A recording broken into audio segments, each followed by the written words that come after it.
For years, I would finish working on a project, working on a mix in Logic Pro, get to a point where I thought, finally, this actually sounds good. Let me bounce it out.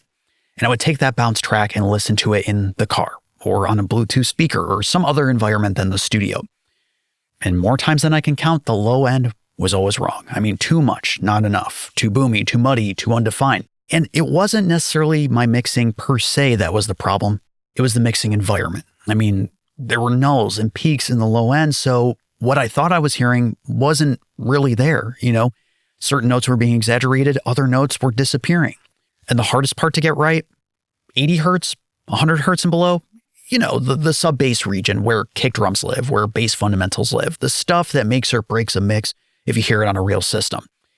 Honestly, for me, mixing bass and kick drums in particular, it felt like I was just throwing darts in the dark. Now, I found something that genuinely solved this for me. Number one, IK Multimedia's entire speaker lineup that includes the built-in ARC calibration. And now, IK Multimedia's new iLoud sub. Let me show you why it's different from anything else that I've tried. With the new iLoud sub, it doesn't just extend the low end. In fact, the iLoud sub does several things that other subwoofers simply can't.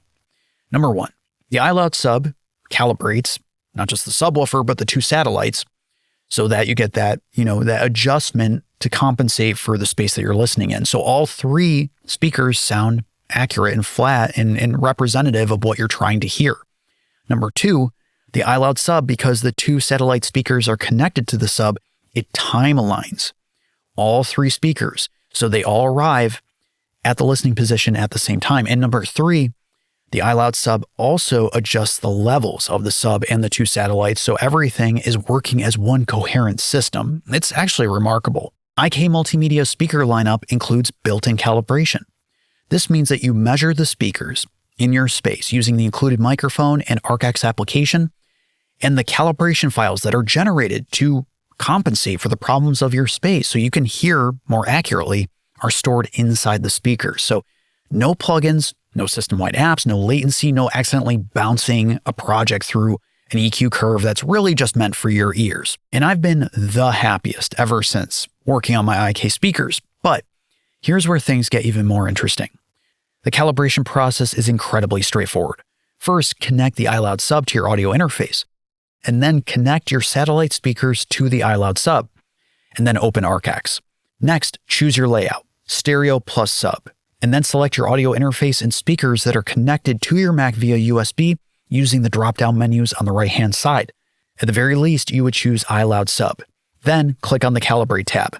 From there, ArcX walks you through the steps from microphone gain to output level to microphone placement. The whole process takes less than 10 minutes.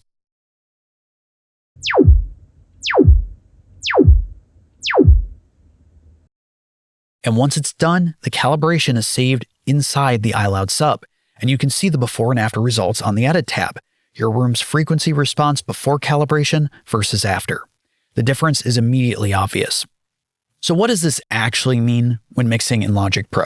Well, before calibration, it was anyone's guess. I was constantly second-guessing my low-end decisions. Is there too much sub-bass? Can the kick cut through? I would arrive at a decision and then go listen to my mix in the car or in a different environment, and I immediately had a list of notes and changes I needed to make. But after calibration, I could be confident in what I was hearing in my space. If I perceive the kick as being too boomy, I can trust it's too boomy because I'm not listening to the room mode exaggerating or taking away from the sound. I knew what I was hearing was something I could trust. The part that shocked me the most about using the iLoud sub and tuning the entire system with it wasn't necessarily the EQ adjustments, because I've lived with IK speakers now for a number of years. I know what ARC is all about, but it was the time alignment and the level adjustment of the sub and the speakers that blew me away. I mean, if I look at my instance of ArcX, the delay between the speakers is really pretty small. It's 0.02 milliseconds of the right speaker. The subwoofer is a lot different. It's 9 milliseconds.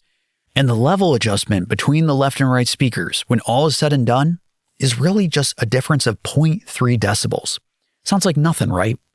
The subwoofer adjustment is different because it's handling a different frequency range and sitting in a different position. So often, when folks try to integrate a subwoofer into their mixing setup, they usually end up with a subwoofer that's way too loud because the belief is the subwoofer is going to provide more low end. But it's not a case of trying to get more low end into the room. You're trying to hear more of the low end more accurately.